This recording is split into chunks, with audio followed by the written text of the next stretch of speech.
Cheers. Cheers. I'm live at the Red House with Rebekah Todd, who apparently I am meeting for the first time and didn't know it. I think it's true, and I think that social media tricked us into thinking we already knew each other. Yeah, I feel like I've been watching you do your thing for so long, and could have sworn that we had played a show together. And I think we've been watching each other do our thing for, I'm talking at least 12 years. Yeah. Yeah. Makes me feel old. But hey, I mean, at least we're still doing it. Oh, yeah. You know? Right? Still pursuing the dream. Did you have any time that you took a hiatus, like stopped and then came back to it? Regrettably, yes. Yeah? And, you know, it was circumstantial. It was like I was in a trio, the Tyler Nail trio, and when it disbanded, it just like, it fucked shit up so much that I wasn't prepared to like keep making money from music, you know? Yeah. So I got a job and I dove into that for a couple years. Nice. What kind of job did you get? Do you know Aperture Cinema? No. It's our like art house downtown. Oh. And it's like a great organization. So Yeah. I started there part-time, and over the course of like 2 years, or actually about a year and a half later, the management role opened up, and I was kind of like, fuck, that could be cool, and I Yeah. could make a salary for a change. Yeah. So I did that for like another 3.5 years, and did that until COVID. Wow. Yeah. And then, of course, COVID just... Yeah. Fucked everything up. At least you got a job still in the arts. True. You know? That was my goal. Yeah. Could have been anything. Exactly. Start selling insurance. I didn't want something that made me hate my life. Yeah. What about you? Have you like just stayed the course? I mean, I know I read your recent article about, you know, kind of like revamping and hitting it harder, but Right. what about in between? Yeah. I did have a break. I think in 2018, my band disbanded. Not for any bad reasons. One guy had an opportunity to tour Europe with another band, which was awesome. Another guy was moving to Spain. Another guy was having a baby, and it all happened like within the same, 3 months or something. Yeah. So they all kind of left, and I was getting married. So I did that. My mom got sick shortly after I got married, and then I had to kind of drop everything, literally sold all of my stuff and moved in with her, cared for her until she passed 6 months later, and then moved to the mountains. Because I was, that was really traumatic for her to get so sick and me suddenly go from gypsy in a van to caretaker, closing an estate, dealing with lawyers and stuff. So once I was done with that, I moved out to the mountains with my husband. Then COVID hit. Wowzers, because one thing that's crazy, I don't know, we were like doing kind of the traveling van life thing throughout our whole relationship. I think this happens to a lot of people. You never think, I might have to live out an apocalypse with this person. Yeah. And you find out a lot about each other. So anyway, that did not work out. And then it was like, okay, COVID we all thought it was going away for a little while, and the world kind of opened up last summer, So I was like, well, I'm going for it. And I got a band back together, was lucky enough to book Floyd Fest. They had me back after like a 3-year hiatus, which was really cool. So we got a lot of traction there, started recording a new album in Carborough, and that's about to come out very soon. And I've just been really grinding for the last 9 months. Yeah. Yeah. Yeah. I mean, it looks like it. Yeah. And when I remember just a few months ago seeing a video of you performing, and you see these things all the time. Right. And you see, oh, that's what that buddy's up to. That's what that artist is up to or whatever. Yeah. I saw one of yours come up and I was like, oh, fuck. Oh. I was like, okay. Oh, I wonder what you saw. I'm see curious. what you're doing. What I noticed about it was just that you seem to have really focused in on like your vocal performance just being, I don't know, like I think of it as what, I don't know. I was playing a show the other night, and I you have all these thoughts throughout a show, and sometimes I'm more like thinking about I need to sound natural, or I need to sound like excellent, or I need to sound precise or whatever. And to me, when I saw whatever you were doing, it was just like super. It sounded like you had accessed a lot of power and a lot of like vocal grace or something like that. Wow, that means a lot. Yeah, I think after going through all that stuff with my mom, both my parents have passed. So they both passed from cancer, which, you know, is like an uncontrollable thing. And after seeing them both pass, I think I just reached this numb, seeing red space where I was like, okay, you know what? Fuck it. Like, I'm going in. We're all going to die. This life is so short. I don't care what anyone thinks about me. I'm going to do what makes me happy. And I think that my purpose on this earth is to play music. So I'm not going to apologize for it anymore, both off the stage and on the stage. I'm just going to go. And if you don't like it, you can walk away. You don't have to buy my CD, but this is my life and I'm going to live it, you know? So I'm trying to live that out on stage. And so far, I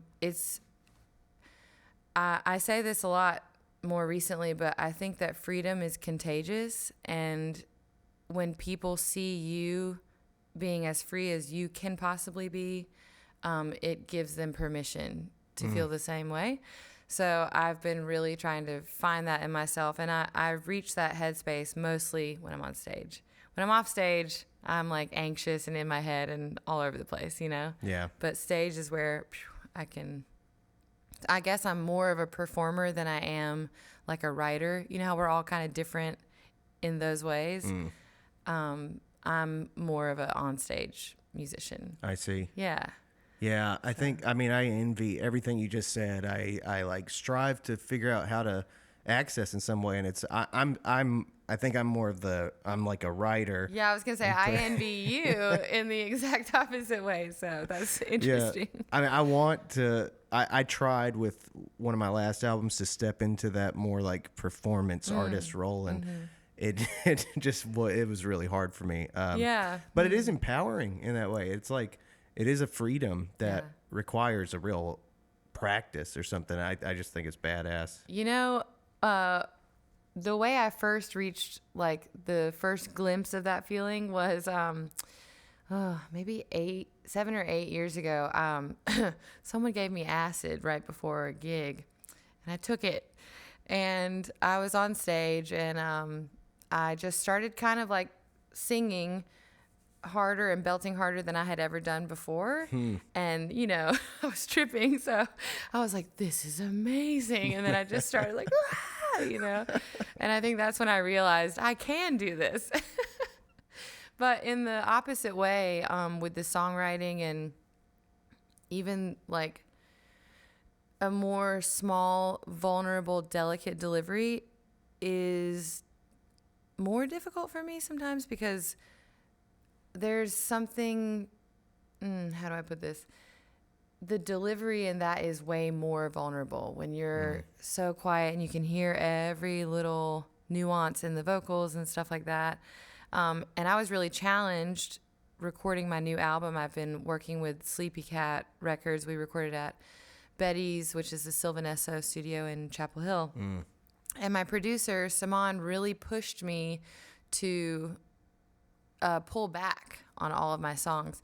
And he's such a genius in that way because sometimes the big, loud stuff doesn't translate in a recording. Like, it's actually the polar opposite. When you pull everything back and you have little ear candy, the smallest note can actually feel so big. Yeah. You know? Yeah. So that was really challenging for me, but I feel like I grew a lot. I'm excited for people to hear that. I'm excited to hear that. Yeah.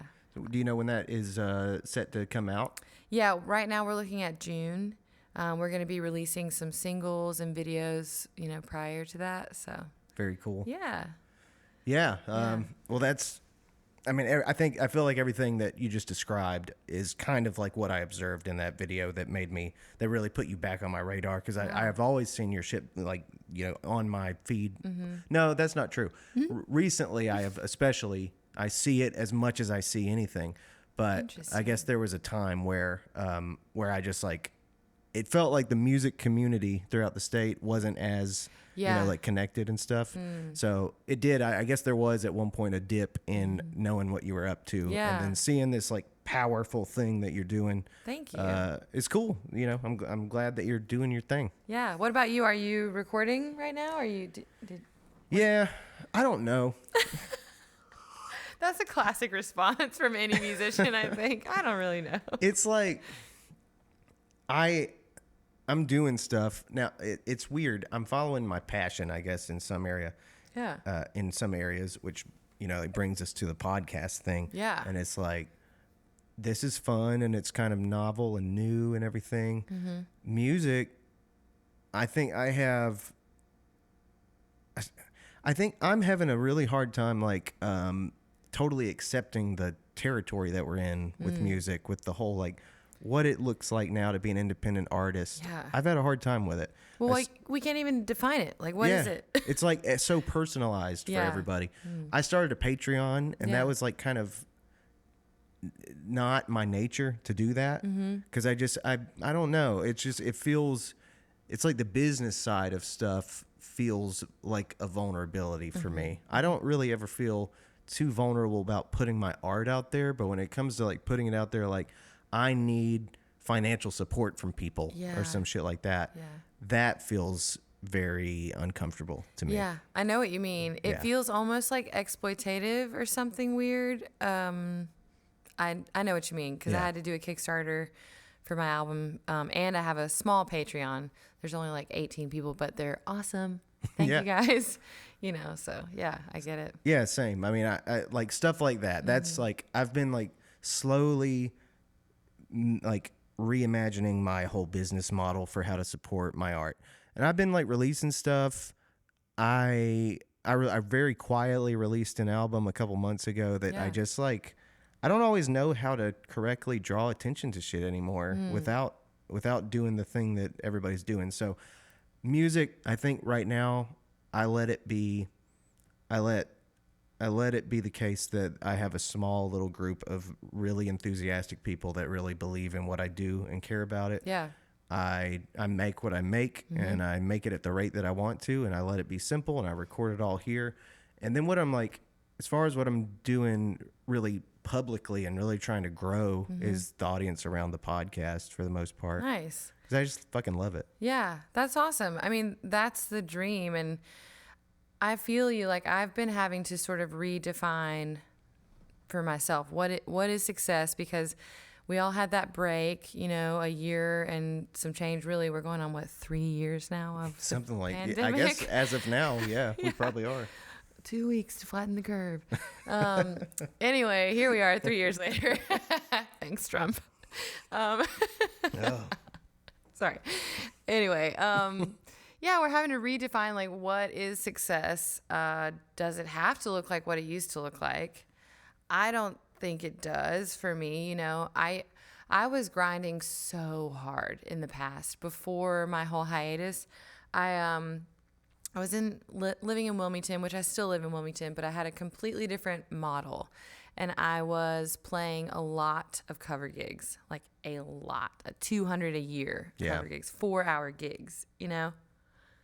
Like, what is the math on that? That's a lot of singing and a lot of, you know, Tracy Chapman and stuff, which I love. But it got my chops up, and it helped me learn a lot. It helped me learn how to control a crowd, because when you're in a dive bar in a beach town, people are getting sloshed, and you have to know how to basically talk shit to their face with a smile. It's like the most Southern thing I've ever done, you know, learning how to make people cooperate while they're really drunk on tequila. Yeah. So I did that, and I made, you know, a decent amount of money just kind of bopping around the little alleyways of Wilmington. And then finally I was like, no, I'm going to change this up and try and do what I love, do it for the music, not for the money, like, you know. Anyway, so I was in Asheville this weekend. I've had a gig first in Silva, North Carolina, then Ayahuasca, Georgia, then Asheville, and I kind of stayed there for 2 days because I got a second opportunity to sit in with a band. And the reason I got that opportunity is because I stayed up until 8 a.m. Jamming with them, which you probably got a text from me around 2:30, like, hey, can we reschedule the podcast? Because I was like, oh, I'm networking and these people are asking me to sit in with them. So Thank you for rescheduling. Yeah. But I haven't washed my hair in like 6 days. Just been rolling around in my minivan like, woo. But this is my dream and this is my passion. And what makes me happy is just fully embracing gypsy lifestyle and making connections, you know. I love that. I just had a curiosity, like, or an observation. Like, that's a skill set that I think musicians should exercise more, like the whole control in the room thing, because sometimes it's so awkward and like I don't know. I've heard so many great iconic stories from throughout throughout the big giant community of music, but I don't always know what to do with it, and I'm lately had this idea, like I think musicians need to start embracing the way that comedians control rooms and just like call people out. Absolutely. And shit. Yeah. Absolutely. I mean, you never know what's going to happen in return. Right. You know, you never know how people are going to react. Yeah. So if you're going to call someone out, be prepared to really stick to your guns. I mean, you got to take it all the way. And make sure there's a bouncer nearby just in case.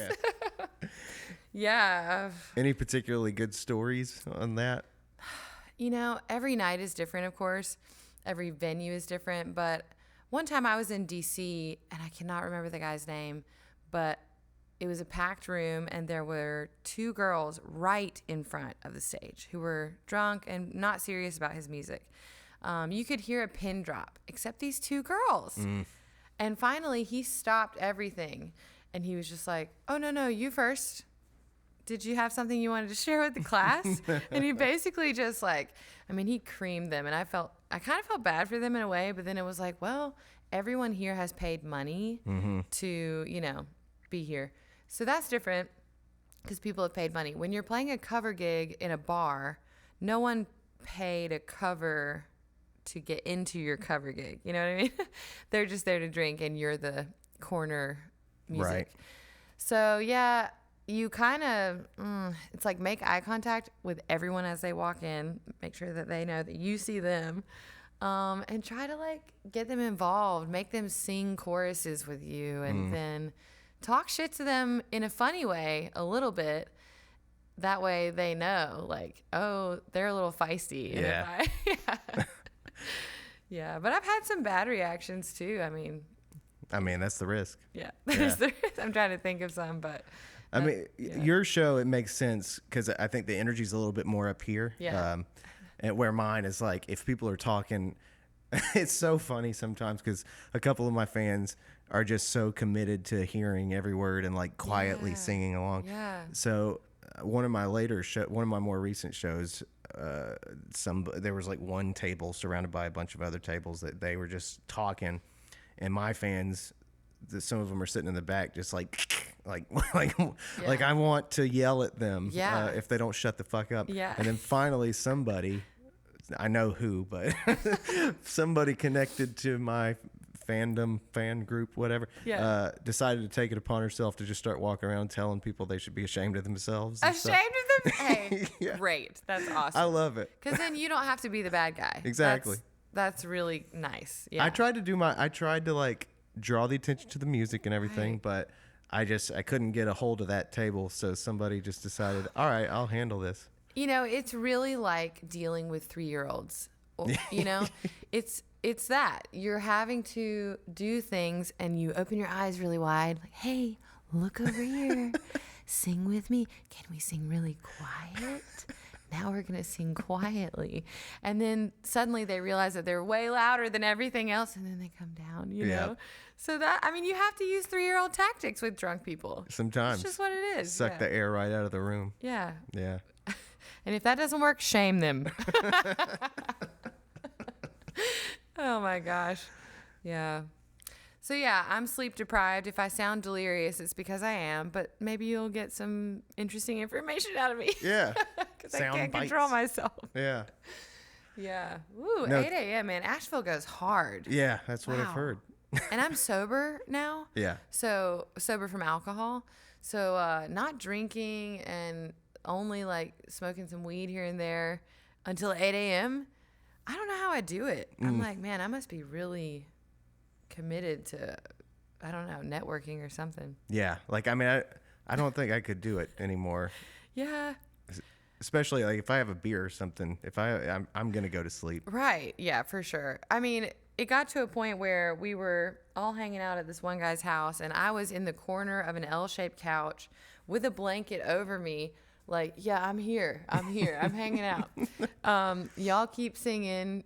They were all jamming and playing songs, and I would, chime in, sing some harmonies. And then around, the sun had already come up, They started playing the Fugees, and I was like, oh, shit, this is my jam. So I pulled the blanket down, and I know every single, rap to all of those songs. So I made them play some Lauryn Hill, Doo-Wop That Thing, and at 7:30 a.m., I started rapping. That's how delirious I was.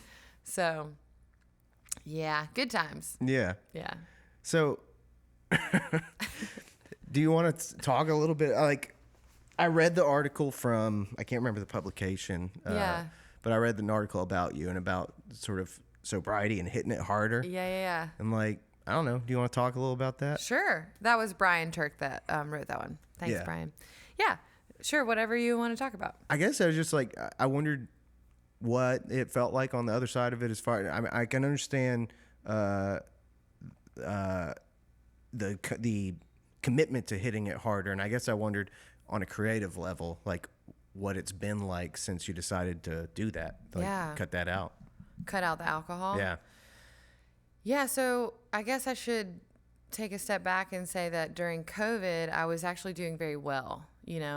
I was living in a cabin in the woods with basically no pressure to do anything, drinking or anything. And the only way I did drink is if I drove 20 minutes into town to buy some wine or something. So I wasn't really drinking much.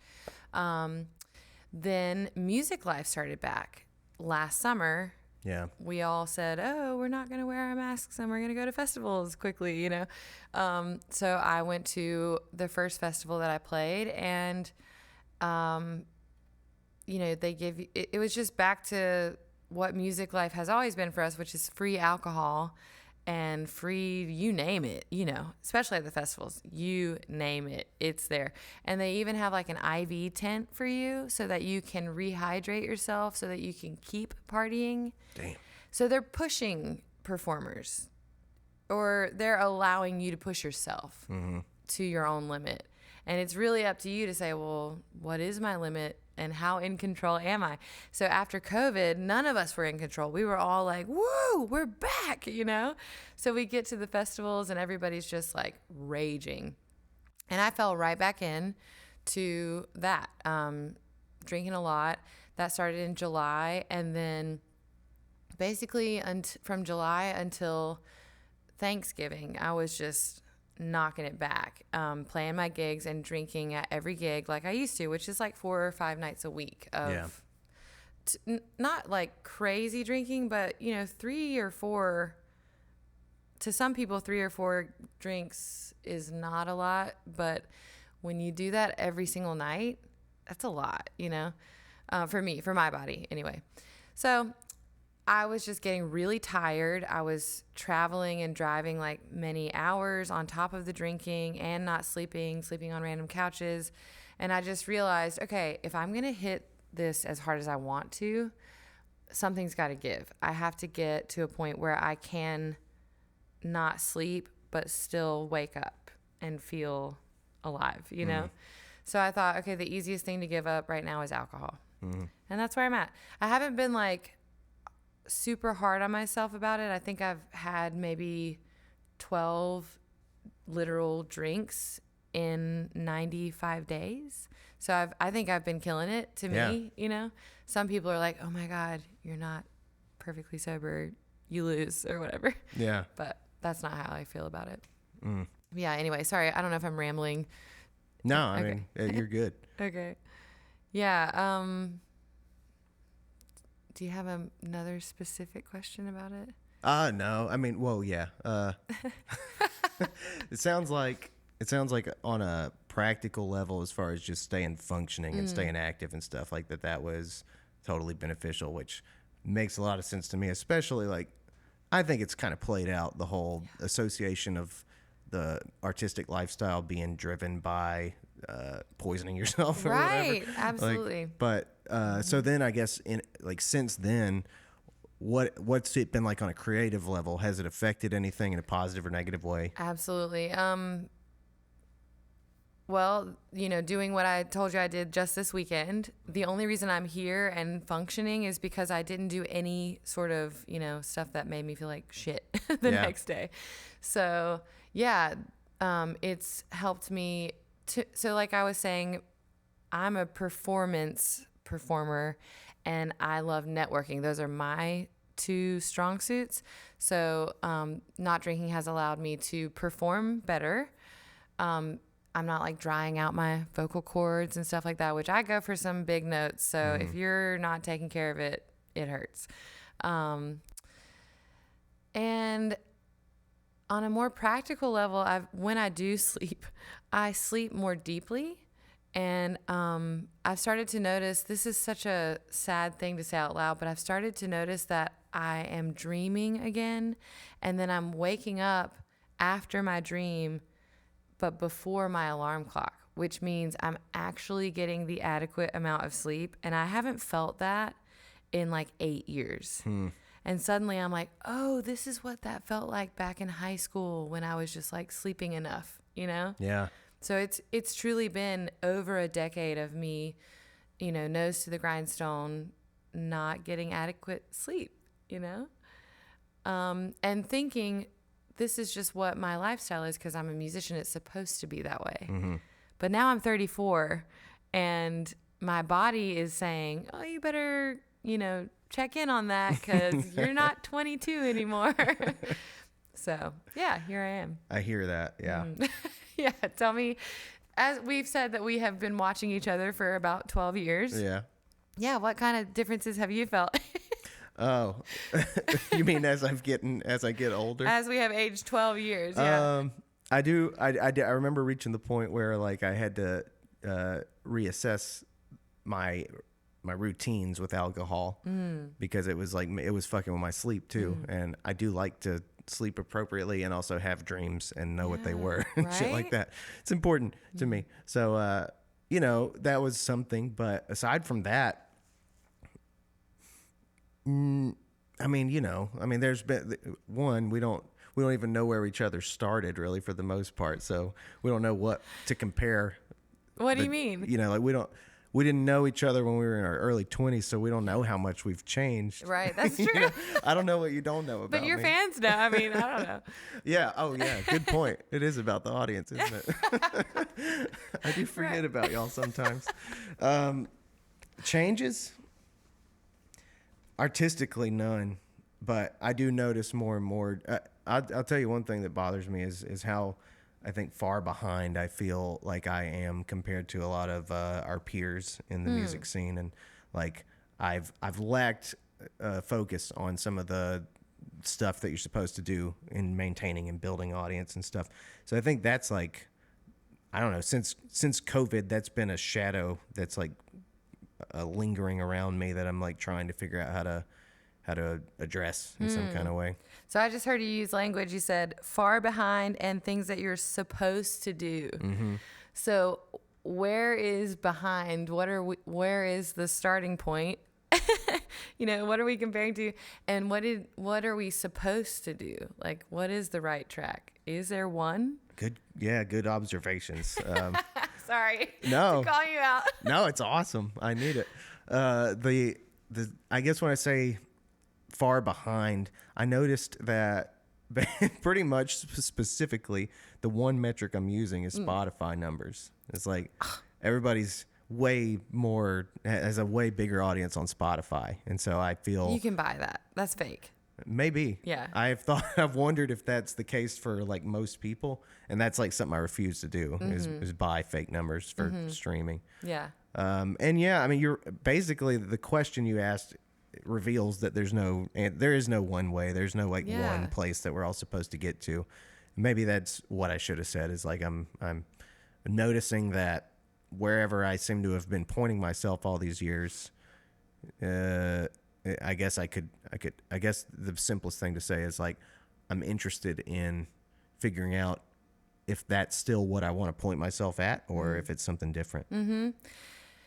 Yeah, I feel you. And I mean, I ask those questions because I do the exact same thing. You know, we compare ourselves to whoever we compare ourselves to.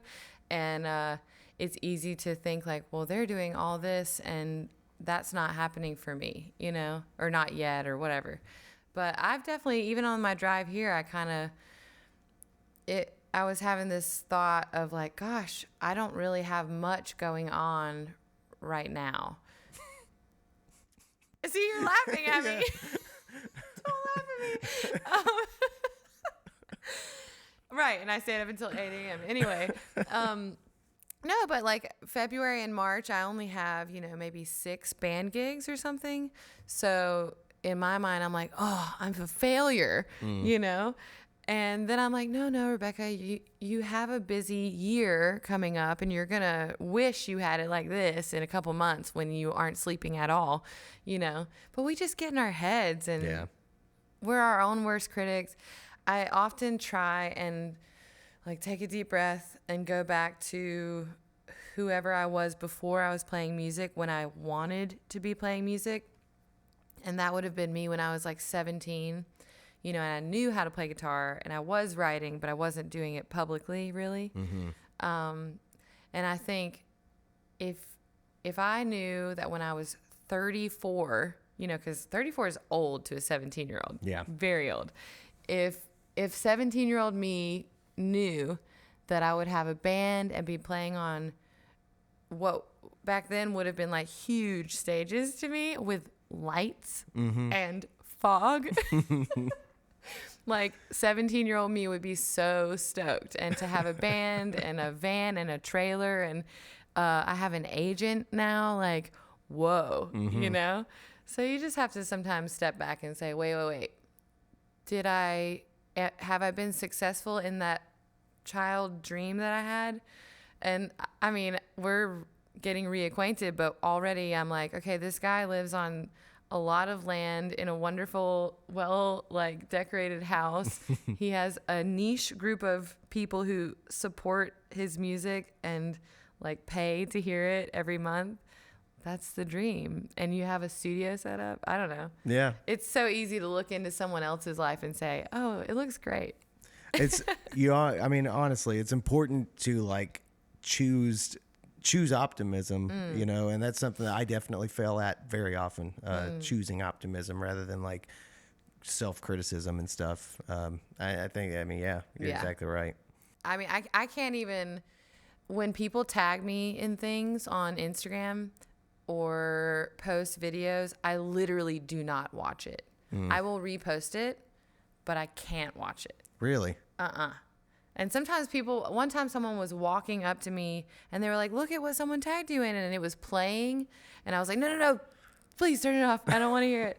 Because I'll just, you know, get in my head and. You just like rip it apart? You just don't like seeing it? It's like, you know, I'll think, oh, I pushed too hard vocally and I'm a little bit sharp.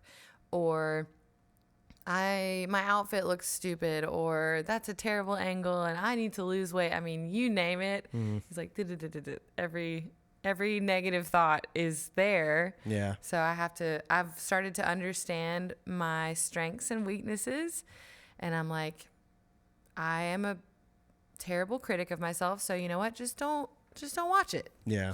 You know, you felt good in the moment. Just leave it. Maybe that's super healthy to, you know, I don't know, but it, you know, I mean, obviously it's just so funny that we don't like have those thoughts about other people. We don't like criticize other people, but for some reason it feels normal to do it to yourself. And then, I think to avoid the opportunity, I don't know the best way. If I was like a fucking psychologist, I don't know what the answer is to that, but you're right. But at least the outcome is right. Like you don't need to look for other opportunities to like criticize yourself that way. I have been in therapy for like 18 months now. Really? Yeah. Woo, go me. I was just talking to my therapist about this. Like, people celebrate, how long have you been sober? Wow, 100 days sober. Congratulations. But no one says, how long have you been in therapy? Wow, congratulations. Mental health, you know? They say, oh, physical health, great. but no one celebrates mental health achievements. Yeah. So yeah, I'm celebrating it because, woo, I went through hell. I mean, suddenly becoming a caretaker for a person who's dying of a brain tumor, when you have zero, no, you don't get training for that. Like, it was just like, oh, your mom's sick, and a brain tumor changes every day because it's literally growing and affecting wherever it wants to affect. So every day is like slightly different. I had to help her, you name it. So dealing with that was rough, of course. And then the strangest thing happened. I turned into Superwoman and she died, and I was still this stone cold, like, Superwoman. And everyone around me was like, you're doing such a great job. But I knew, like, no, something's wrong, because I'm actually a very sensitive person. So if I'm a steel beam, something's wrong. If I'm posting sad stories on Facebook, everything's fine. If I'm crying in public, everything's fine. It's when I'm not crying that you need to be worried. So, yeah. And then, of course, COVID and blah, blah, blah. Therapy has been very helpful. So I feel like it's a goal of mine one day when I'm super successful to start like a foundation for therapy for musicians. Yeah. Yeah. I had a very similar thought to that when I was in therapy about a year and a half or two. I don't remember when. Anyway, I was in therapy for maybe 14 months. I did. And it went really well. And I remember first going into it, having a similar thought to that and thinking it was so peculiar that, like, especially in the arts, it's fine. It's fine. But we often learn to take our oddness and our traumas in some ways, or our fucking things that we hate about ourselves, and turn them into this vehicle for creativity and stuff. Right. And that's understandable, and that can be beautiful and can be great, but it does, like, the arts don't solve the problem. And I think a lot of artists tend to be scared to solve their problems because like the way they usually do that, instead of solving it, is like giving it this other life, Wow. That's so true. I think that's I think what you're I so think. right. Huh. Yeah. And I mean, well, that's like the whole thing with, everybody draws from different things, but some people are in this constant state of breaking up with significant others because you get a lot of good material out of it. Yeah. And then we cry and say, like, why can't I ever have a stable relationship? It's like, well, maybe you're addicted to what happens, after that. So yeah. So then there's a fear that you'll lose the art. Mm-hmm. Yeah, I totally get that.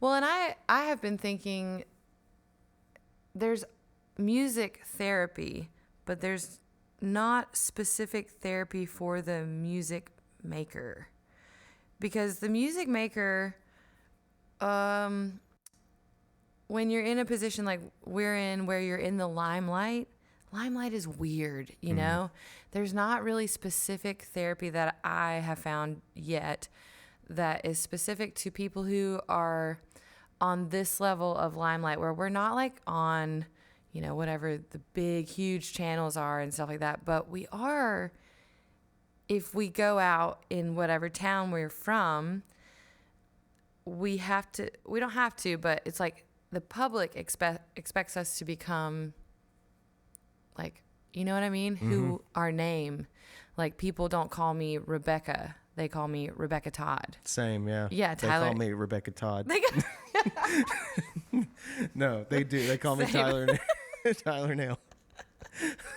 That was good. No, but that's really weird. And no one really, I don't know. There's not specific therapy for that. And do you know what I mean? I do, yeah. Because you're still like, it's like there's this part of you that's a public person that like you give to the public, but also it's mixed with this weird feeling about like it's still not at the scale that I want it to be at, or whatever. Yeah. And like, people come up to you, and they come up to you as a fan, And that's great. Like that's part of our goal. But also you can tell that they're putting you on a pedestal. So, you know, you have to be on your best behavior. And if you're having a bad day, don't you dare show that in any way. And definitely don't accidentally like take it out on someone. Yeah. God forbid, you know, you be a human.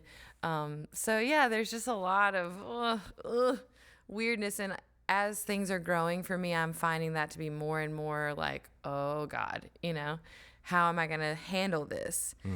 So I'm trying to get to a point where I'm just trying to be more and more honest on social media so that I'm not creating a second personality on social media, because we do that, you know? A persona. Yeah. I'm trying to just drop a lot of F-bombs, be really crass, like tell all my terrible jokes so that no one expects me to be whatever they think I am. Here lately, when I'm talking to other artists, I'm really noticing a lot of people's minds being very intentional about social media, way more than when it was like brand new to us. Yeah. And when it was brand new to us, I mean, God, when I get fucking Facebook memory things, it is so fucking embarrassing. And like 90% of the time I have to go in and delete the original post because I never want to see it again. Oh, that's so funny. We were just so weird, but We were now so weird. I think we're finally, the impression I'm getting is that we're really waking up to like the downside of all this stuff and the pitfalls that exist within it, and the idea of how bad of an idea it is to present yourself as something superior to what you actually are. Right. You know, that's not a good, not a good game to play. It's not, and none of us knew that, you know. It's been an interesting thing to watch social media happen, but yeah, we all started off on like instant messenger with our little names, and you could hear the whoop bump door opening and closing. You know what I'm saying? I forgot about the door. What was your name? I don't want to say. Okay, cool. Me neither. I cannot. So we all started that way, and that then brings back bad memories. MySpace. Anyway, go ahead. You were probably really good at MySpace, huh? Yeah, that was like where I. That was still. That's how we met. That might be how we met. Do you think that's how we met? Probably, yeah. Yeah, that was like how people first started to know about my music. Yeah. For sure.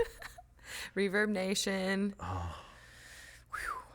God, We're like old heads. We're old heads on social media. Yeah, Isn't we're in that our crazy? fucking 30s. We're so old. No, but okay, so one thing that I've enjoyed seeing, and it's actually putting pressure on me in a good way, these Gen Z kids and their TikTok and all this, right? Like, it's easy to hate on them as old heads. Yeah. But I've noticed something cool. They've brought back the 90s. They've brought back like mom jeans and bucket hats and big baggy t-shirts. And I'm like, you know what? That is dope, because it's not forcing females to dress in this like super sexy way, which is great. You know, it's allowing everyone to just be like human and be comfortable. And so someone like Billie Eilish, okay, she's at the top right now, and the Gen Z kids love her and I love her. She doesn't wear a lot of makeup. She wears a big baggy t-shirt all the time and big baggy shorts and stuff and like high socks. Yeah. And I'm just like, what? It's like Gen Z, the more makeup and filters and stuff that you have, the more they hate you. I just saw a meme that some Generation Z kid posted. It was a non-photoshopped picture of like a lot of acne, and it just had something written on the face that said, "I'm so fucking tired of Photoshop." And I was like, wow, Generation Z is pulling the internet all the way back around to raw and real. So that's awesome, you know? It's like they're saving us, and we want to talk shit about all these young kids and how they are, 20 years old? So they literally were born with a computer in the house. We obviously were not. Right. But they're kind of like turning things around, steering the ship very slowly, which I think is great. I'm like, y'all just please keep going. Please help all of us that have no idea how to turn that ship, you know? I think that's really interesting. I mean, maybe you're right. I don't know. I mean, I think on the cultural level, I do see some of that shit, like comfort and shit. But it's so hard. Like, I guess as I've become more self critical of the conversations that I've had on the podcast so far, I realize more and more that every time I give a diagnosis to it all, that like it's too all encompassing to be true, you know. I don't even know what everything is. Like, I don't know what everything You're is. so right. There's so many different sides. We're talking about social media. I mean, there's a lot of different sides, but I have just seen a glimmer of hope is all I'm saying. I do get that. There's a glimmer of hope out there. I like that part. Yeah. TikTok, I haven't got on, and I probably won't, but like, it's a beast. It's, you know, I'm really bad at it. I think I've heard I think I have seen that some people feel like it is like promoting a lack of dignity among humanity. And then some people feel like it's promoting a sense of humor that is consistent with what really social media should have, that it shouldn't be so serious, and that it should be like less of the thing that we've made Instagram, like this, look how perfect, you know, kind of thing. Yeah. I don't know. I just try and see each platform for what it is. So, or for what generation it is, because every platform came out like 8 years apart or something like that. So Facebook is where we mostly started, other than MySpace, of course, which it doesn't really count in my mind, MySpace. But Facebook started, and now that's kind of like mostly boomers, you know? And Instagram is where like our generation lives. Yeah. And then these kids are the ones, like TikTok is theirs, and I don't understand it because it's not mine. You know what I mean?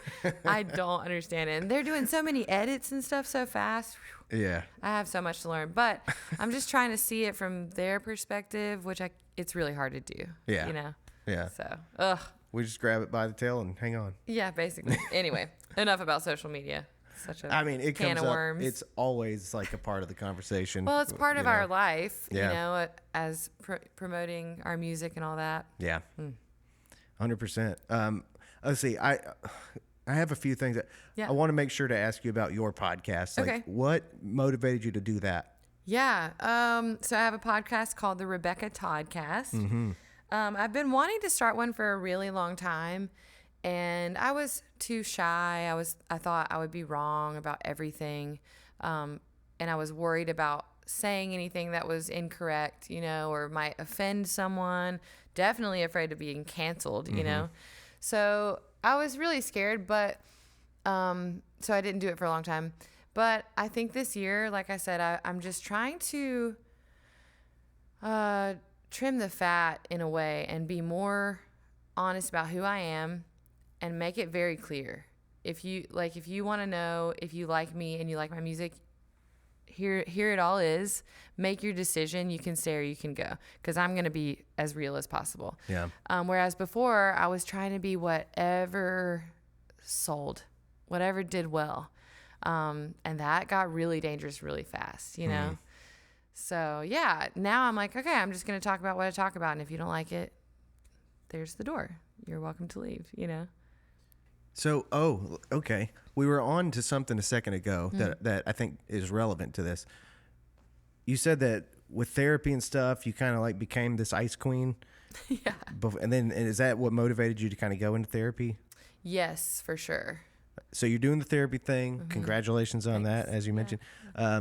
So I think I find it interesting that like therapy, as you open up, you know, you start to like I think there's like probably a therapeutic, like a psychological benefit to being the type of person that believes that it's okay to express yourself. And I wonder if like, if you notice, if it's interesting that like your podcast comes after the therapy thing. And do you think therapy helped you feel more like you could do that? Yeah, I think so. I think my self-esteem, you know, has been slowly boosting over time, and I've gotten more confident in just the fact that it's okay to be exactly who I am. It's okay that not everyone is going to like it, you know? And there's that saying, if you're selling it to everyone, then you're actually selling it to no one, kind of thing. Hell yeah. Yeah.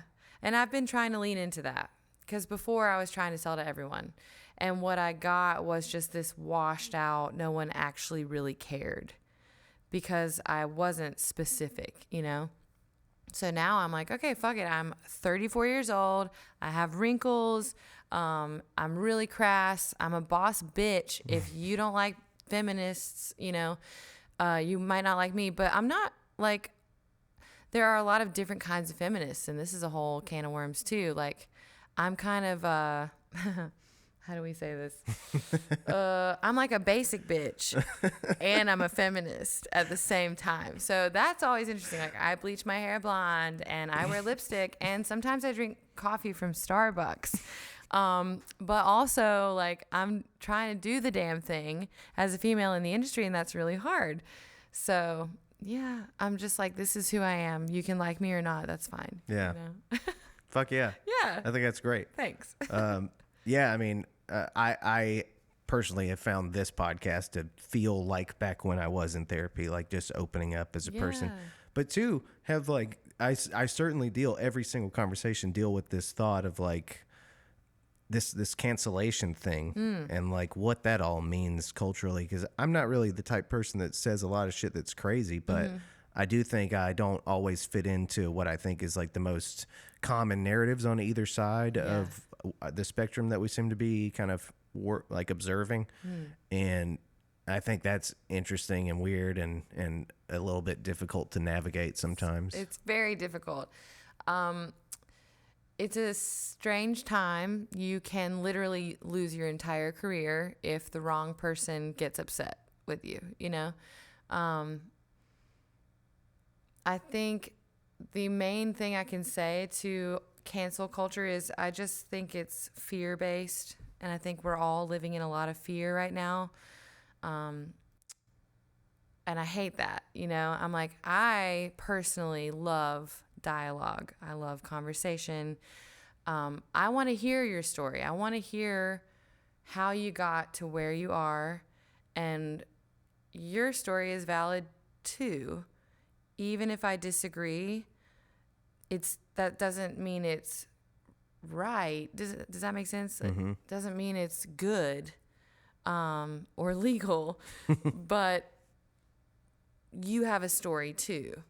And I think as songwriters, we're all about the story. Yeah. So I'm like, tell me everything. I want to know how you got to right where you are. That doesn't mean I have to agree with it, but I do want to hear it.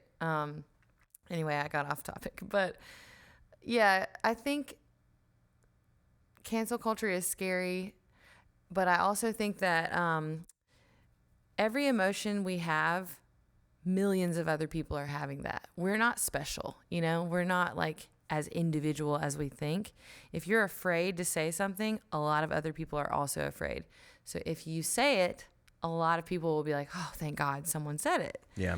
So it's up to kind of the leaders to eventually, like, how long are we going to be quiet about whatever we're afraid of? Yeah. When are we going to finally be like, okay, guys, it's time to fucking talk about this, you know? So I'm trying to do that on my podcast. I have a friend who's my co-host. His name is Willie Davis, and he was my trainer for a while, like personal trainer.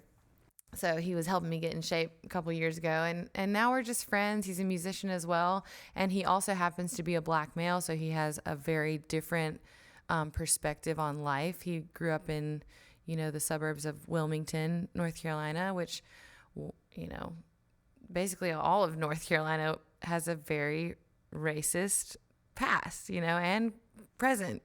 So he has a very different experience. And it's been interesting speaking with a friend and being able to shoot the shit.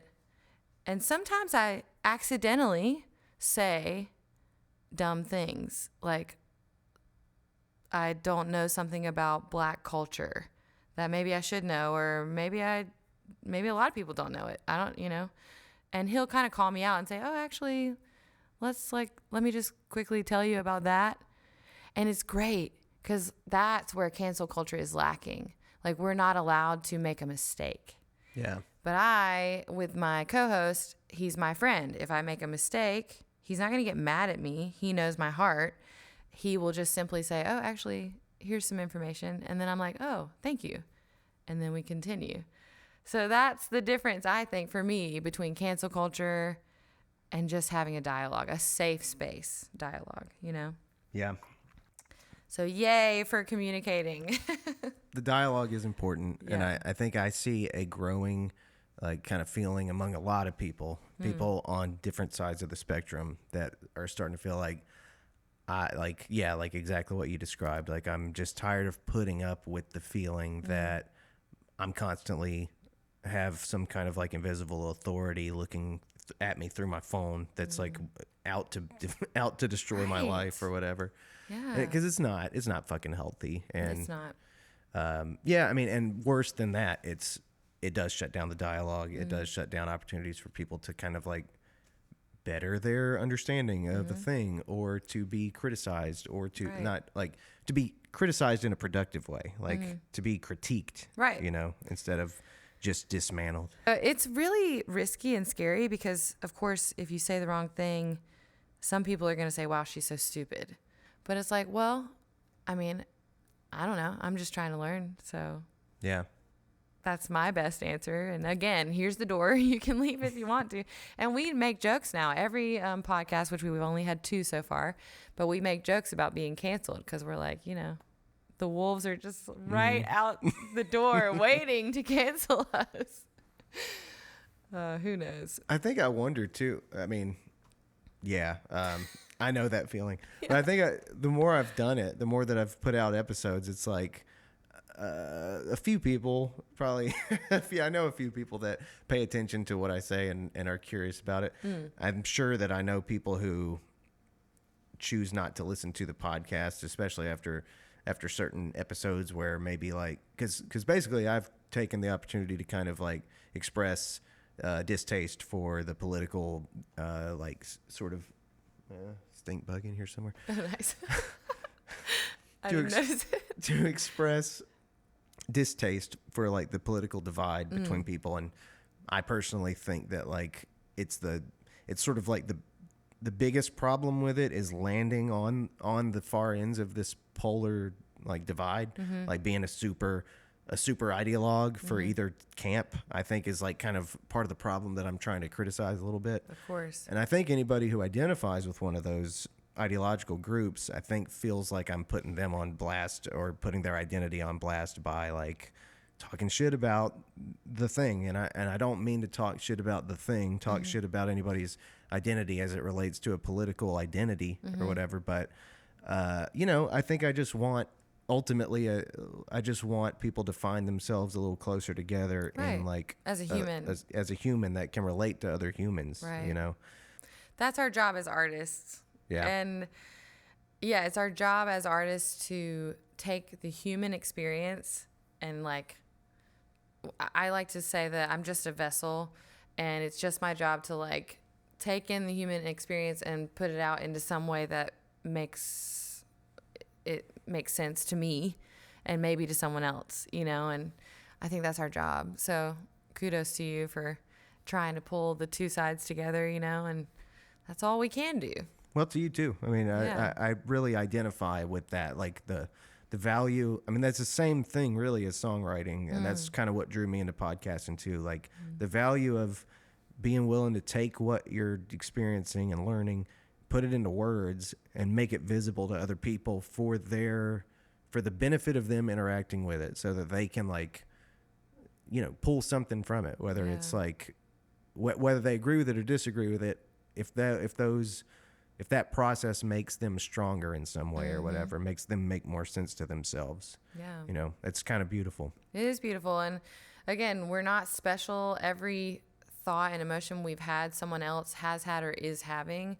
So if we as artists are capable of expression, which not everyone is. So when people hear their emotion expressed eloquently, it almost gives them like a freedom. Like when I hear a songwriter say something that I haven't been able to put my finger on, like something's been irking me, but I can't express it, and then some songwriter does it perfectly, you feel a weight lift off yourself. You feel yourself go, oh, there it is. That's that thing, you know? So it's just, yeah, it's like, and I get a little heady about it. I'm like, there's a muse and it travels through, and I feel like songs come through on the wind, if you will, and you have to catch it right as it's coming through, and if you don't catch it, you'll never get it again. It's going to someone else. I feel that way a lot with dreams. We were talking about dreams. You know how you wake up and you have a song and you think, oh, I'm going to remember this and I'll do it in the morning? Yeah. Never remember it. Yeah. Because the muse is like, oh, you don't have time for me? Bye. So tell me about this muse. Is this like a collective unconscious thing? I think so. And I've seen somebody do a TED Talk on this before, too. I can't remember her name. But, yeah. It's a whole, like, thought process, I guess, that there is a muse that is like a spiritual thing that floats through the wind and just pops off of each little person until one of us finally decides to grab the message and put it down. So I know you know how this feels. You'll be doing absolutely nothing important, and all of a sudden you'll be like, oh shit, I got to get my guitar right now. You know, have to record this right now. And I think that's the muse. It doesn't always come through. Sometimes we have those days where we say, I want to write a song, and it's total shit. Nothing comes out the way we want it to. And that's okay too. You don't have to have the muse, but when it comes through, it's like a special moment. I just had a friend pass away last week, and I kind of had a moment where I felt like, oh shit, right now, must get my guitar, you know? And I hit record on my phone, and 5 minutes later, a very simple, but a song was written. And when these things happen, I don't really feel that I wrote it, you know? I feel like, oh yeah, that was just a thing and it passed through me and there it is. And now it's my job to kind of just put it out there. That is interesting. I mean, do you think of this as like a realm of spirituality? Is that what it is? Yeah. I mean, I wouldn't like attach it to any specific religion, but yeah, I think it's a spiritual thing for me, for sure. Music is very, very spiritual for me. Yeah. I think I don't know what I think anymore, but this collective unconscious thing, ideas about the collective unconscious and things that we have in common as members of this species and what they mean. Like for example, the idea that when we experience certain things or when our mind is working through certain problems, that maybe we'll dream about water or dream about bears or some shit. These are experiences that I was having on repeat for a while, like dreaming about either trying to get over a body of water or defending something or someone from a bear. Wow. These were just like on repeat throughout different times in my life. And I remember COVID too, like my dreams ramped up like a lot of people's did. The fact that when we experience thing, our brains handle it in a certain way, and like a phenomenon during COVID was that a bunch of people were having more vivid dreams. I'm trying to understand what that is. I don't know if I have the language for it. I don't know if that's what I think of as a conversation about spirituality or if it's like psychology or fucking what, but there's something really interesting to me about it. Yeah. Whatever it is. The collective conscious. I mean, and when you say that to me is a spiritual discussion. I guess it could be more just scientific too, but are you approaching that idea from like a spiritual place or what? I like pretty much detached entirely from the idea of all spirituality or all things like non-material years ago. And I think I let go of that commitment. I let go of that sort of like, you know, like materialism. I kind of took on an idea about materialism and how that was kind of the foundation of everything. I've been letting go of that and kind of like letting my mind open up to things. I don't know what that means. Sure. I have no conclusions, but spiritual isn't my go-to thought. I think of it from a psychological level, but I don't know anything about psychology. I just have little glimpses. And then sometimes the more I think on it, it's like sometimes I just think spiritual language is like we came up with it because it does the best job of like describing these things. Yeah, sure.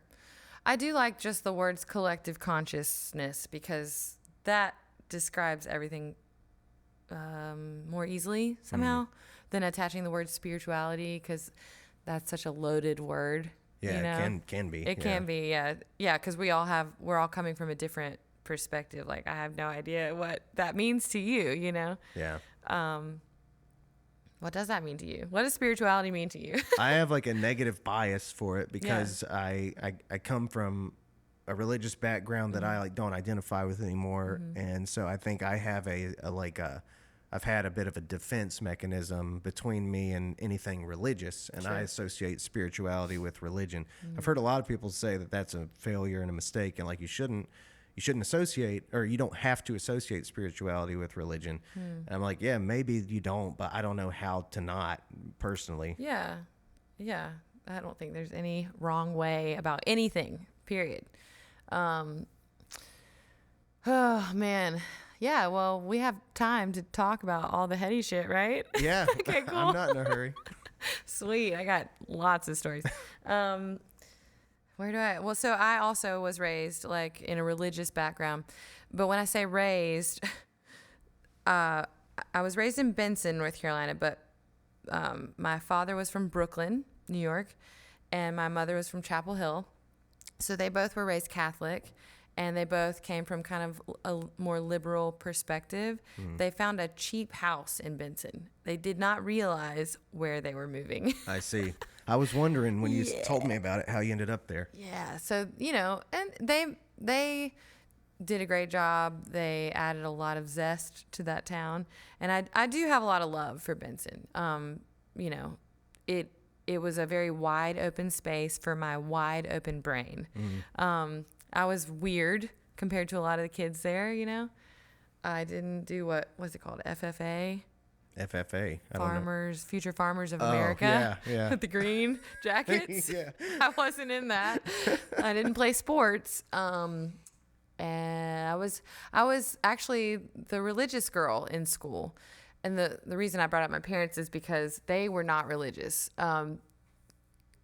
They were burned by Catholicism when they were children, and they had kind of said like, nah, we're good. Yeah. My dad was like, he was a suit in my life. He was like a guy with a nice job and wore a suit, but he was actually behind the scenes just a pothead that listened to Pink Floyd when he wasn't wearing a suit. So he rejected the church and spirituality and religion, not spirituality, but religion.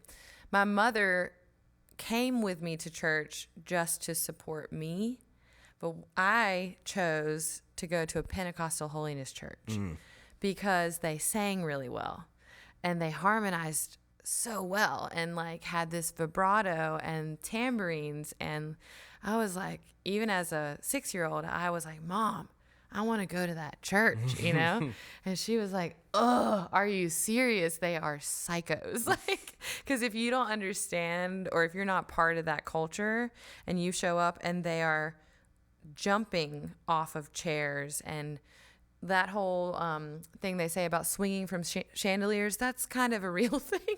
Yeah. Anointing people's head with oil and they're passing out and, whatever. A lot of entertaining stuff is happening. And we lived in a small town. It's pretty entertaining as a 6-year-old. So, yeah, started there, started singing in church. They had me on stage by age 8, which kind of fucked me up, if I'm being honest. Like, that's where the fuck up began. Interesting. Yeah, because you want to talk about some weird shit. Being an 8-year-old. And my poor mother, she was probably like, what have we done? Like, we have traumatized our daughter. But I would get up there and sing, and everyone's like, wow, she's so talented. And afterward, I would walk off, and they would, like, touch me. Oh, bless you. Being an 8-year-old and walking down an aisle while everyone's touching you and saying, bless you, that is weird, And so you're getting all these compliments and praise, and people are telling you, like, you're anointed. You are blessed. God has blessed you. And you don't know what that means. It's like creating a narcissist at age 8. So my mother did a great job, and she would always, like, almost daily, if I ever said anything out of line, she would be like, no, be humble. Don't let those people and what they're saying to you get to your head. Thank God she was like that, because it's just a weird environment. So anyway, started there. Learned a lot of cool vibrato, lots of old spiritual tunes. Eventually became a worship leader for like more of a not so pointed like Pentecostal. It was more of a non-denominational space. So a little bit more open. And then similar thing, you know, they're like, you're anointed, you're blessed, blah, blah, blah. But at one point, they started telling me how to control the week. I was working at a summer camp.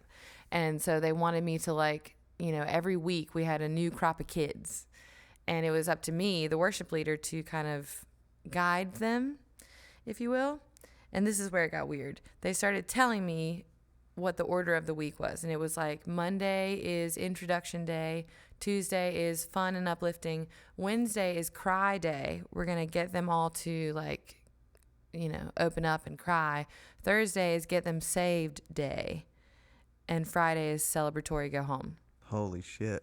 And they were, you know, they were aware that I was really talented at controlling a crowd, which is what we talked about with my cover gigs. Yeah. And yeah, I am good at that. Before, you know, while I was in the religious world, I didn't realize. I believed them. Like, oh yeah, this is God, not me. One day I woke up and was like, oh, no, Rebecca, you are like making these kids cry, you know, like you're manipulating the music as they're telling you to. And one day I realized like, I'm not okay with this. I don't want to do this. And I quit. And that's when I said, okay, no, I'm going to go sing my own music, my secular music. Right. And, yeah, I'm just going to do what I do, but I'm not going to do it for some tithe money or shit. You know, like I'll do it for tips. You can give me tips. But yeah. Woo, weird. Damn. That's very interesting to hear that from like the inside, because like I was somebody who went to camps similar to that probably, and probably observed that effort to manipulate people's emotions. Yeah, you probably hated it. Yeah, it never really worked for me very much. Yeah, because you're a free thinker. Kind of. Yeah. I'll tell you a story that. Okay, please. I used to have a different. I tried once. I did like 3 episodes of this other podcast that was all about religion and stuff. And I told the story on there, and wrong audience probably. But I'll tell it again. Tell me. One time when I was at one of those camps, they did the thing. It's like feels so embarrassing to remember some of this shit. Why? But I don't know. It's just like I distance myself from it so much. It's the past. It's the past. Yeah. I was like 14, 13. Yeah. So they did the altar call or whatever. Oh yeah.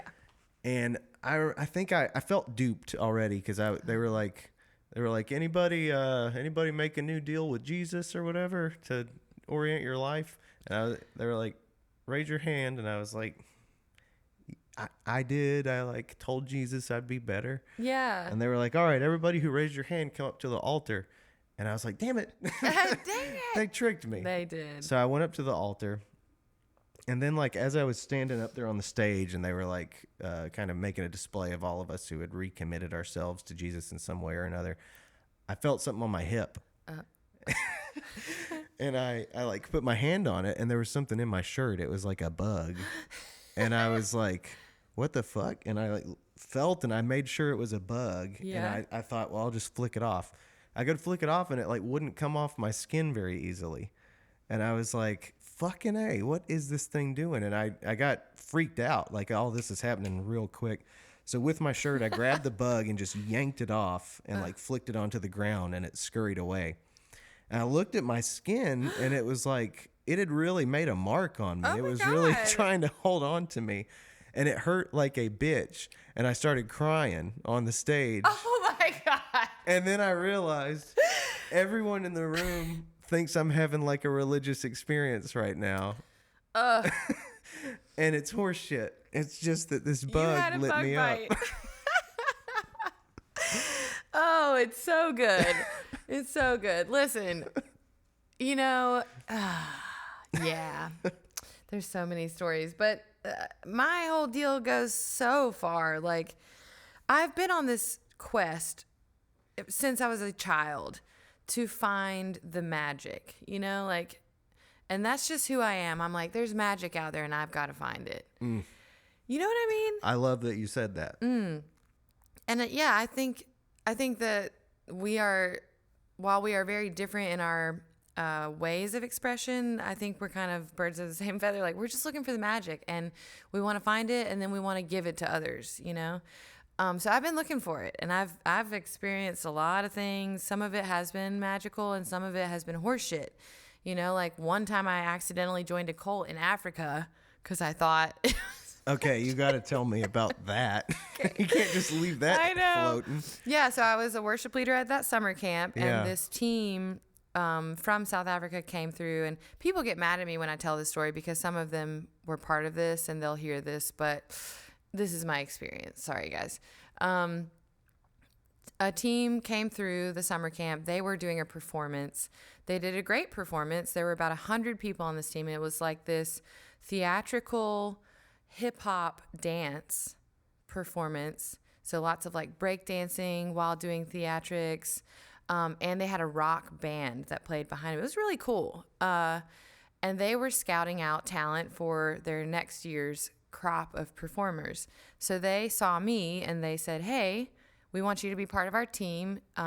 What will happen is you'll come to our base, which is in South Africa. You'll train with us for 3 months, and then we come back to the U.S. and we tour for like 8 months. And you'll be in a van with us. And as a 19-year-old, that was like the dream, you know? So I didn't care if it was Christian or secular. I just wanted to tour. So my mom, she was a banker, and she was like, I think this is a terrible idea. I think that this might be a con. But I was 19, and this is how I rebelled against my parents. I was like, Mom, you can't control me anymore. Like, I'm 19 now. I can make my own decisions. And she was like, okay, well, I don't like this, but you're not wrong. Like, you are 19. And I think she was more afraid that she would push me all the way away. So I packed my bags and I went to Africa. While I was there, they tried to tell me that I had a lot of demonic attachments. They tried to take me into a private room for deliverance. And I, also being a free thinker, was like, I don't think I need deliverance. Me and God are pretty tight. Like, I talk to him or her, whatever. I talk to them all the time. And I think I'm good, you know? So I don't want to go into that room. And then, like, the next day, everyone met up in this public room, and everyone had been to deliverance except for me. And this guy was talking about, if you have this done, then you have a demon attached. If you've ever done this, you have a demon attached. He was like preaching at us, you know? And I raised my hand and I was like, I disagree with this thing. Damn. In church, you know? And I'm like, I totally disagree with the thing that you just said. And here's why. I kid you not. After I said that to him, we're in Africa, so there's no air conditioning. So the windows are wide open to let the breeze come through. Right after I said that, an African thunderstorm was like kaboom, and the wind starts blowing and the curtains are like oh my God, and everyone's like, Rebecca is possessed. And I even was like, you know, they're brainwashing you. So I was like, oh man, am I possessed? You know, like, did I just make the wind blow and the thunder roll? Oh my God.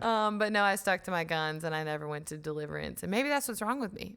Maybe I just have a lot of demons attached to me right now. So anyway, I came home, and then the whole place went bankrupt. They stole all of our money, never gave it back, and we never toured. Damn. That's wild. I know. So then I came back and I started to seek the magic. I'm not going to call it God, you know? I'm going to call it the magic, the thing that we're all trying to find. I started to seek the magic on the road. And I started, my father passed away shortly after I got back. And then after that, I was like, fuck this. I'm pursuing my dreams now. And so I started hitting the road. I recorded some albums, played a bunch of gigs, traveled all over. I don't know how I'm still alive, you know? Like, I put myself in some dangerous situations like Africa. And I've just been seeking the magic ever since, Yeah. Yeah. I mean, every time you say that, it does hit me in some kind of way, and I've had this weird private silent relationship with that word in my mind, because Yeah. it's like, I don't know, a friend of mine, it's like I don't know, this weird thing happened when I like lost faith and stuff, where I'm like really in this silent battle between how I believe things and like what I let myself believe and stuff. And the word magic comes up a lot in just my own mind. And sometimes when I hear artists talk about art in this like magical way, I can think of a time when I saw a friend of mine like just post something about the magical nature of songwriting. And I remember feeling cynical about it and being dismissive about it and feeling like, don't do that. Like, don't say that. But at the same time, there's this other part of me that like sees a real necessity in like praying to God, that not literally, but pray, like hoping with everything you have that there is this thing that you can't describe any other way than magic, like this transformative, this like what is magic? It's something totally counter to what you think is possible. It's something surprising. I don't even know what magic is, but Right. it reminds me of one of my favorite lyrics of all time. It's in a Tom Waits song, Day After Tomorrow. It's like, from the perspective, this song? I don't. From the perspective of this soldier overseas who's like coming back to like Illinois soon, and he's writing a letter. So the whole thing is just a description of how confused he is about the whole thing. And in like the first verse of the song, he says, first verse of the song, he says, I still believe that there's gold at the end of the world. And that's just it for me. Like, that line destroys me. Yeah, that gives me chills. It's something about the hopefulness of it all. Right. The need for like that belief in that gold that like it ruins me. Yeah. Makes me feel like I have to keep something about magic alive. Right. And it is so confusing because I don't, man, this is a hard thing to say, but I've watched people die. I've watched it end. And when you have watched that, you think, well, where the fuck is this magic? Like, where did their magic go? Did they ever get it? And it's just this beautifully poetic, heartbreaking thing where it's like, that's the collective conscious, the energy just keeps moving. It just keeps flowing. And I guess if we're relating ourselves to nature and not putting ourselves on some pedestal like, oh, we're special, we're humans, we're songwriters, let's just relate it to the birds. Like, that bird has to sing. That's its job. It can't control itself. It just does it. And that's that bird's magic, like, it's doing what is innate and it doesn't know why. It never knows why. It's probably so frustrating. Like, why am I doing that? The sun's coming up. I can't stop. It just can't control itself. And I like to think that, I guess that helps me in some terrible way. I'm like, well, Rebecca, don't fight the urges. If you have urges, you're just some kind of bird and you don't know what kind of bird it is yet, but just do your thing, because there's a lot of other birds like that out there. I like that. Like, it's so true though. We're all a type and there's only so many types. We like to think we're special, but we're not, So just do what you do and stop questioning it. You were given this innate thing for a reason and you're part of the collective and you're needed. So if you're,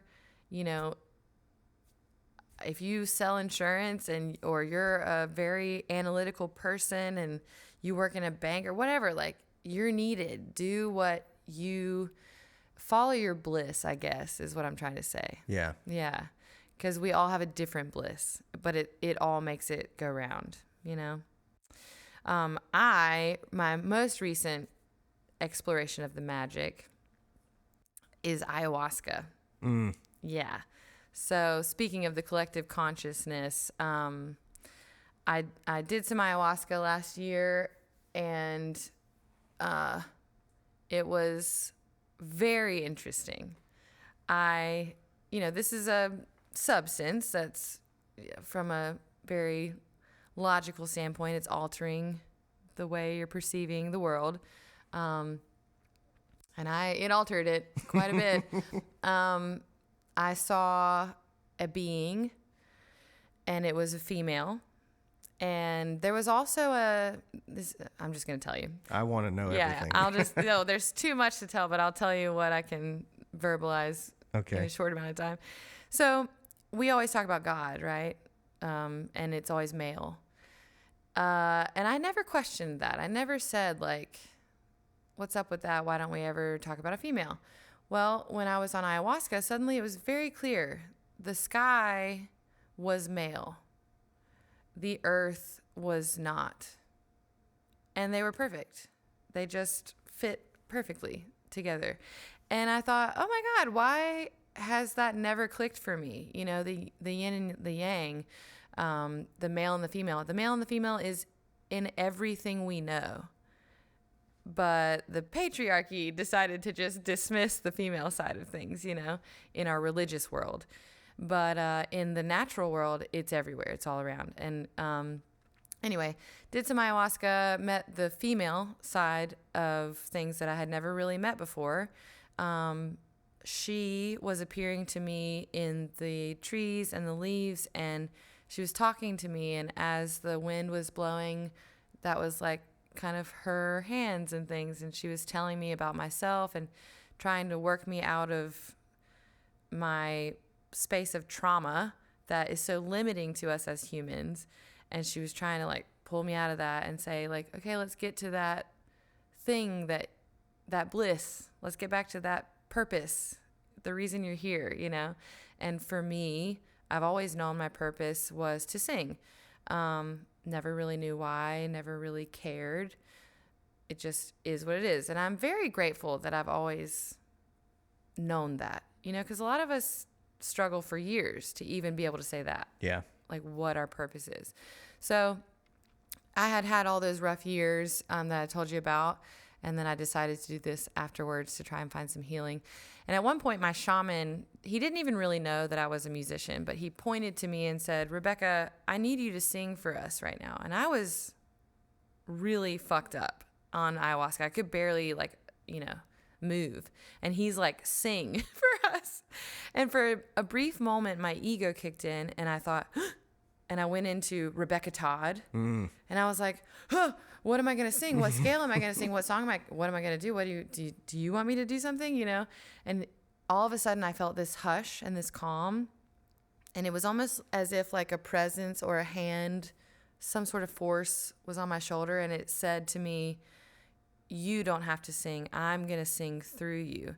And I was like, oh shit. So I leaned up and I look at the sky, and as I'm inhaling, every inhale kind of looked like, when you pull a plug out of a bathtub and the funnel of water goes down?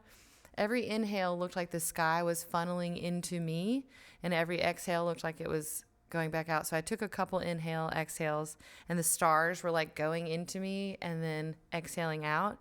Finally, I took a deep inhale of all these stars, and then I started to sing one note.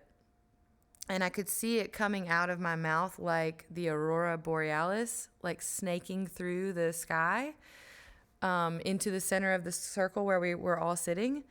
And it just wasn't me, It was like, this is the collective consciousness. I don't really exist except for on an energetic level. I'm not doing anything new. I'm only borrowing from energy that's already there. So on a scientific level, I'm just borrowing the energy, reinterpreting it and putting it back out. And that's my current, that's what my job is. I'm that bird. So that's just what I have to do. And I don't know why. I just wake up every morning when the sun comes up and I sing, That is such an intense experience. It's amazing to think about. I envy it. It's so interesting. And I have a friend that you should really, I wish I could just put you both in a room and just hear you compare experiences Cool. like that sometime. Who knows? Maybe that'll happen someday. But Yeah. Yeah, that was just like a really intense visual that you gave us. Man, you should have been there. I can't imagine. Yeah. Yeah, so that was really helpful. It helped. The other thing about ayahuasca is that a lot of soldiers use it for PTSD. It literally rewires the brain and tracks some of those trauma tracks, if you will. And it helped me a lot. I was in a very, very negative space. I was dealing with abandonment because my parents were dead. My husband and I had split, and I was alone in a cabin in the woods, like hours away from everyone. So and COVID was happening. So I was just like alone, and I needed to figure out how to be okay with that. So it helped me somehow, and ever since then that, you said, oh, I've noticed that you've been this way now. I attribute most of that to ayahuasca. I had gotten to a depression level where I was like, okay, I'm starting to have some bad thoughts. I was already in therapy, but I was like, if I don't make a change soon, I need to go on some medication. And I don't like medication. I really don't like medication. So I was like, well, let me look into some alternative solutions. And I found that. I sought it out. Went to a legal place to do it and did it, and it helped me. And I'm not on antidepressants. Not to say there's anything against that. I want everyone to feel good, but that's what worked for me. Yeah. Yeah. I fuck with that for sure. One thing I noticed as you were telling me the story was like, I've been on a kick about kind of that yin and yang balance. Like, I think that's the balance. And I think too, like exactly what you pointed out, like the balance of masculine and feminine is like what I see in the world or what I look for in the world. And there's other language that we can put on that sometimes. Sure. I think according to some Chinese or like Asian religions, that same dynamic is about order and chaos and like a balance between them or something. But I think we tend to see that a lot in art, is like that balance, that harmony between masculine and feminine. And I think it's really interesting that you saw that. That's what made me think about a friend of mine who's hopefully going to be on here pretty soon. She's like very about the whole kind of accessing her divine feminine or something right now. And that comes with some kind of like, I can't express it the way she could, but it's also about integrating that with her potential to be masculine and stuff, and kind of becoming whole as a person or whatever. And I just, that shit can keep me up at night. I love shit like that. I know. Well, so from that experience that I had, I'm going to try and verbalize something that just came to me. I'm like, yes, wait, I must say this. The masculine and the feminine, it's so easy to attach our societal ideas of whatever that means. But in my experience that night, the masculine, like I said, was the sky and the air. The feminine was the literal substance. And it was like this beautiful thing where, relating it to art, I studied art in school, so I'm like, oh yeah, let me fuck with that. In that way, the masculine would be related to the space around the literal drawing, any of the empty space. And the space is just as important.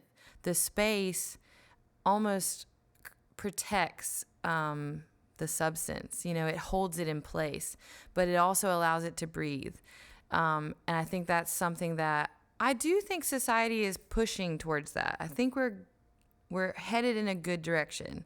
We're fighting a lot to get there, but I think we're starting to move in this way where it's like, okay, masculine does not have to be strong and feminine does not have to be weak. They can coexist. They are equal, but they are polar opposites.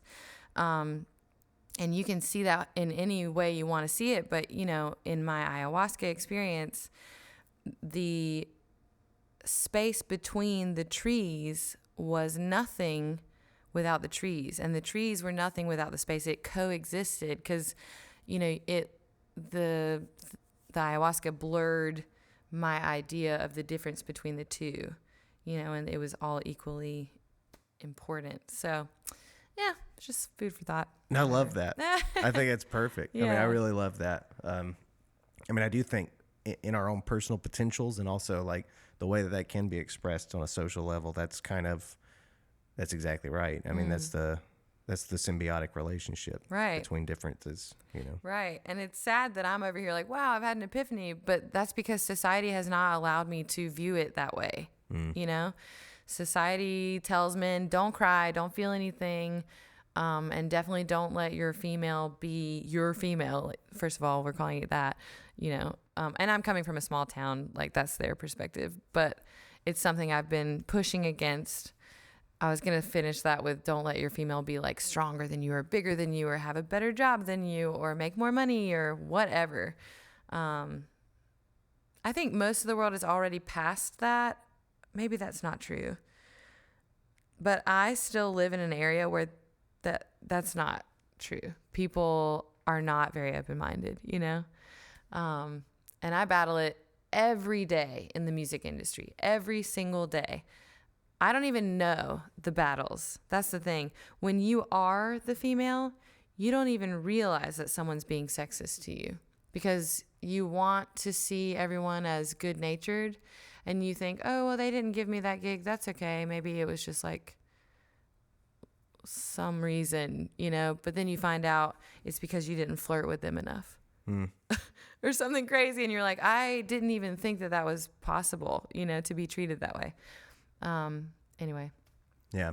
That's a whole nother tangent. I remember you mentioning that in the article I read too. And, you know, yeah, I obviously don't know what a lot of those experiences would be like or that whole perspective and stuff. Yeah.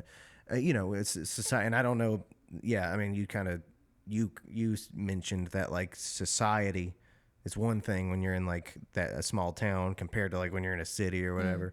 You also mentioned something that brought something to mind about like the way that these subjects are explored through religion. And recently I heard something pretty cool about like, sometimes we think like, especially from more Protestant versions of Christianity, we think that, you know, Jesus gets pretty much all the spotlight and the whole thing is like, it's all about Jesus. It's all about Jesus. Right. Catholics though have actually had a better go of in like the Christianity I came from never would have noticed this, but the fact that Mary was such a, like, she's so important to the whole thing and she's kind of this divine figure or whatever. I think that's really interesting. I think a lot of the weird artistic symbolism that Catholics give their stuff, although I don't fuck with it at all, and I will never fuck with it at all. I think that they have done more in the realm of like art to include like other types of characters, you know. I don't know if you've ever fucked with that or not, but could be something fun for you to look at if you're ever interested. My brain is kind of swimming. There's a book called The Moon Beneath Her Feet, which is like a very Catholic saying, because there's a lot of sculptures with Mary with the moon beneath her feet. But there's a book called The Moon Beneath Her Feet, and it is so interesting. I actually haven't finished it, but what I've read so far, it's talking about everything that happened prior to Jesus, because we read these stories and those of us who are deeper thinkers think like, well, like, how did they know that star was going to come up and how are they looking for it? And why were those wise men just out in the desert? That doesn't make any fucking sense, you know? There's got to be more to the story. Well, there is more to the story. And it is mostly expressed in the pagan culture, which was happening prior to, you know, Jesus. And of course after. But there's a whole community of thought where they were bringing up women to be like goddesses, to be perfect, and they basically had like a private school for women, and they were breeding them to be these queen-like perfect people, and then they would choose one to be impregnated by someone else who had also been bred up like, in perfection or as perfectly as possible, and they would put them together and it's this whole thing, and then they would kill that guy, and then they called it immaculate conception after that, but it was a different kind of immaculate conception. I would encourage you to read the book. Damn. The Moon Under Her Feet. Check it out, folks. That will make you think about some things and probably get me canceled also. You can delete that if you want to. No, Feel free to delete it. I love it. I think I probably have to be sparing with your time, but Yeah, I have one other curiosity, if you'll indulge me. I don't want, if it takes too long, I don't expect you to go down the rabbit hole totally. But as you've mentioned, van life and gypsy life, it does make me curious, like where that started and why that is why that's been like what it's called you so much. Like, why do I travel versus staying home, or just I guess what made you say, you know what, I'll live in a van or whatever. Well, first of all, I do have a space that I call so home. You weren't like doing the van life I was thing? for a minute. Okay. Yeah, it was circumstantial. I told you my mom was sick, so we sold all of our stuff. We did outfit a van, and we thought we were going to tour like as soon as she was better or whatever. So life happened. She passed away. We did continue to travel around in that van for a while until COVID. And then it was like, oh shit, what are we going to do? But I've always been a gypsy, and having a van with a bed in it, there were solar panels. We had like a kitchen sink with the clean water, dirty water. That was awesome, So I was making smoothies in the morning for breakfast that I was using the sunlight to plug my blender in. Yeah. What's cooler than that? To be parked on a beach and be like, well, let me just use the sunlight and make my smoothie, So that was really cool. It's something I would like to pursue again. Not right now, because right now I have a 5-piece band and I don't want to live in a van with them. I really don't. I'm going to have to but I'd like to not have to sleep in the van with them as much as possible. Love you guys. They don't want to sleep with me. I actually snore worse than any of them. We found that out the other day. Well, cool. Rebekah Todd, it has been a fucking wild conversation. I loved it. Just all you need to know is I snore. The end. Great talk. Great note to end on, snoring. 5-piece band. Where are you playing next? I saw you posted you're playing in Raleigh in April or something? Yeah, we're playing Raleigh April 29th. April 30th, we're opening for Mavis Staples. What? I know. Fuck. Yeah, and then we're playing Shakori like the next week. So in April, like, bye. Y'all won't see me again until September, because it's just going to be... Pew. Where are you doing the Staples thing? Charlotte at the Whitewater Center. Damn. It's a free festival, so... Yeah. And the next day is really good bands too. Trampled by Turtles is the next day, but definitely come on my day. Yeah. I think I'm supposed to be out there sometime this year. Isn't that such a good gig? I have no idea. I've never done it. Oh, it's a great gig. Yeah, it's a great gig. But come on April 30th. April 30th. Okay. Mavis Staples, a living legend. Yeah, that's truly. fucking wild. I know. That's awesome. I hope I get to talk to her. I hope so too. Yeah. Yeah, man. I mean, I can't believe that we didn't like know each other better I before know. today, but it's been super You had no fun. idea how weird I was. I love it. I had no idea that you'd like been in a cult in Africa. I had no idea that you'd been a. Suddenly, I'm thinking that we should start over. Let's rebook this. Delete everything. Told you way too much. No. That's what it's for. I know. Anyway, no, it's great. Thank you for having me. No, thank you for coming over. Yeah. Let's cross paths more. I hope. Okay. All right. I like it. Well, let's. I guess we'll call it a day then. Okay. What do we do? That'll do. Yay!